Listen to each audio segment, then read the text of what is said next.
呃，我们来看一下子啊，德克萨斯3月14号，今天对3月14号，很大的风啊，看一下子，哇，车就翻掉了啊，哇，又翻掉了，哇，又翻掉了啊。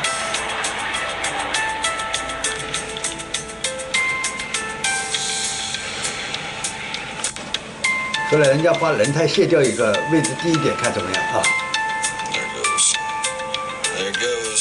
还是翻掉了。哎呦，没轮胎，照样被风吹着跑啊！贵县连连，复旦大学。好，我们来看看，是怎么一回事啊？哇！好像天上，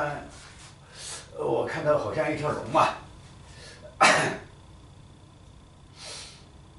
好像一条龙啊，因为长长的啊，长长的看上去好像一条龙啊，在天上啊，像一条龙啊，在天上啊，像一条龙啊，在天上慢慢扭扭的在走啊，慢慢扭扭的在天上，好像飞过啊，慢慢扭扭的啊，它慢慢扭扭的在走的时候，下面那个车也是歪歪扭扭的，歪歪扭扭的，歪歪扭扭的那个在走在歪歪扭扭的在走它是歪歪扭扭的走歪歪扭扭的走歪歪扭扭的走，哇，走的时候，哇。后来那条龙啊，越飞越低，越飞越低啊，越飞越低啊，越飞越低啊，那个越飞越低啊，哇，最后那个龙的身体下侧就碰到那个车了啊，倒掉的车是被龙磕到了啊，被龙磕到了，然后你可以从那个画面当中看到矮一点的车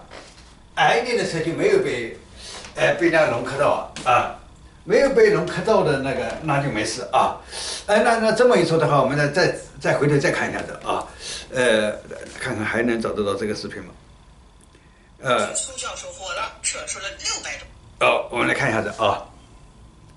哇，倒掉了，被龙磕掉了啊，身体啊，哇，又磕掉了，哎。你看下面的那个矮的是照走不误啊，好像没事啊。这翻掉的都是高的车这也不像是现在我们回头看看不像是风吹的啊，就是不像磕的这样，然后他们把轮胎卸掉了，哇，这也不像是风的，现在回头看看是被东西磕掉了啊。那你看那种下面的矮的车没事呢啊，是一条看不见的龙啊。在上面是把那个车磕到了是这么一回事那个风那么也是应该同龙有关，倒掉的车就是被龙的身体磕到了，你看那个矮一点的小车就没事这个只有临牌回头再看那个就看得真切了是吧？你看那个把轮子卸掉也没有用这个明显像被磕到的样子是这么一回事好，